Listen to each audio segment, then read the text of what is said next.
အမှန်တရားထမ်းမြက်လွန်တဲ့အခါလူတွေရဲ့စိတ်ကိုဆုံးရှုံးသွားစေနိုင်ပါတယ်။ငြိမ်းရှင်စုံတော့ကတစ်ချိန်ကထိတ်တန့်မှာရက်တည်ခဲ့ပေမဲ့လည်းအခုချိန်မှာအထီးကျန်စွာနေထိုင်ရပြီးကြောက်စရာကောင်းတဲ့အမှားတစ်ခုကြောင့်ပြစ်ပယ်ခံရတာဖြစ်ပါတယ်။သူရဲ့ပြစ်ပယ်ခဲ့ရတာကိုလည်းဘယ်သူမှအတိအကျမသိခဲ့ရပါဘူး။အဲ့ဒီအချိန်ကစလို့သူကိုယ်တိုင်မဟုတ်တော့လို့ပဲကညမာကအမြဲတမ်းနီးလန်းရှိရဆိုပြီးတစ်ချိန်လုံးပြောနေခဲ့ပါတယ်။ရိုင်းဆိုင်တဲ့တင်နန်းသားစစ်စေးမှုကိုလှည့်စားပြီးအီစီကီတိုတိုမာရုကအတိတ်တကားကိုမတော်စားပြန်ဖွင့်လိုက်တယ်လို့ရုံးကိုပြတ်ဆွဲထုတ်လိုက်ပါတယ်။အဲ့ဒါနဲ့ထူးဆန်းပြီးထိတ်လန့်ဖွယ်ရာဖြစ်ရများအလောင်းတိုင်းကိုတုံးလွှင့်စွာတစ်ခုစီကအပြုံးများနဲ့ဖုံးဝယ်ထားတဲ့လင်းညာပြက်ပြတတ်တဲ့ဥဒိစေမှာဖြစ်ပါတယ်။အဲ့လိုရေမောချင်းနဲ့သွေးပြနှက်ဆိုင်လာတဲ့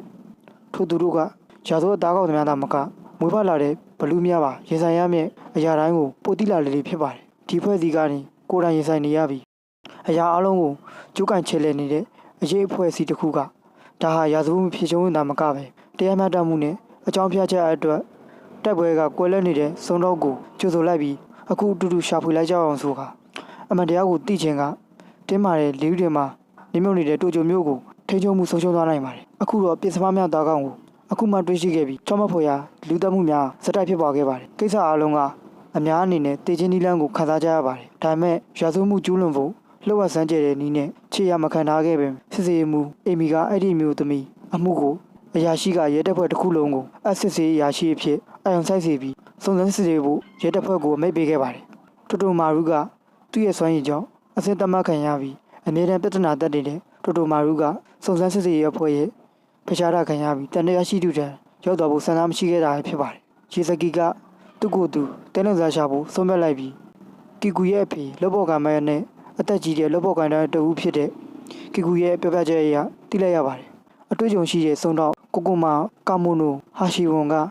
အမှုကြီးဖြစ်တဲ့အတိတ်တစ်ခုမှာပါရမီစုံတော့တဦးဖြစ်ပေမဲ့အခုချိန်မှာတော့အထီးကျန်စွာနေရတဲ့သူဖြစ်ပါတယ်တိုက်ခိုင်ကလေးတစ်ခုမှာအီဆာကီကရုံးရဲ့နေရာကိုသွားကသူ့ရဲ့ရမိုက်တဲ့အပြင်စင်ကြောင်းအောင်သွားခဲ့ပါတယ်ရုံးကပူပေါင်းဆောင်ရွက်ဖို့ကိုညှင်းဆိုခဲ့ပြီးစုံတော့တဦးဖြစ်သူ့ရဲ့တပ်မူဝမ်းကြောင်းကိုဆွလွတ်ခဲ့ပြီးမပေါ်ဝင်ကျင်တော့ကြောင်းပြောလိုက်ပါတယ်ဒါပေမဲ့ဝင်းရဲ့ပြတ်သားတဲ့စူဇန်လေးလာတက်တာတွေနဲ့တာမန်လူတက်ဖက်ထုံညံကောင်းတာတွေက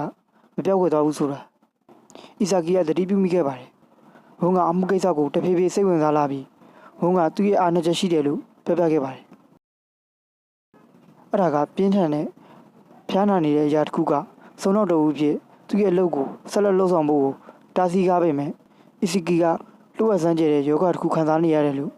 ထင်လိုက်ကမှားယွင်းပြီးယုံကြည်ခဲ့မိပါတယ်သူတို့နှစ်ဦးစကားပြောနေချိန်မှာချောင်းမြုပ်သားကောင်ရဲ့သတင်းကိုရခဲ့ပြီးဝုန်းကချက်ချင်းပဲစိုးရင်ကြောင်ပြလိုက်ပါတယ်အဲ့လိုကိစ္စမှာသူကနီယွန်ရာဇဝဖြစ်ပြောနေရကိုနှိမ့်မဲ့စွာရောက်ရှိလာကြောင်း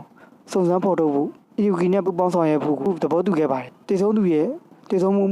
နဲ့ပတ်သက်ပြီးတိကျတဲ့နှုတ်ယူမှုပြုလုပ်ရမှာတည်ဆုံးသူကယနေ့တည်ဆုံးခြင်းမရှိကြောင်းတွေ့ရှိခဲ့ပါတယ်အနီးနားမှာရှိတဲ့စပင်းညက်ဆိုင်ကဝုန်းရဲ့ခေါင်းစည်းမှာရှိတဲ့ရေကောင်ကြီးတစ်ကောင်တတိထားမိလိုက်ပါတယ်အီစီကီစုံစမ်းရန်အမြန်ဆိုင်သို့သွားက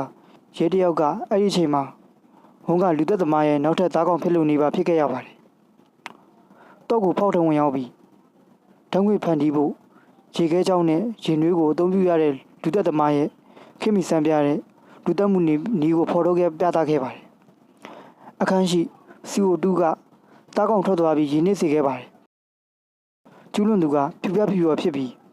ထွက်ပြေးဖို့ကြိုးစားပေမဲ့တပ်ပစ်ခံခဲ့ရတာဖြစ်ပါတယ်ဝုန်းကရုတ်တရက်ထူးဆန်းတဲ့ပြုမှုနဲ့လူသက်သမားကိုတက်တည်ဖို့အမိန့်ပေးခဲ့ပေမဲ့အစကဒီလိုရက်ကိုချက်ချင်းရလိုက်ပါတယ်ဝုန်းကနောက်ပိုင်းမှာသူ့တိတ်ဆိတ်ဝင်လာပြီးအဲ့ရလှုပ်ဝက်ဆွမ်းရည်များကိုသိရှိလာတာကြောင့်ဝုန်းကအီစီကီနဲ့ပူပေါင်းဆောင်ရွက်ဖို့အတွက်ဆုံးဖြတ်ခဲ့ပြီဖြစ်ပါတယ်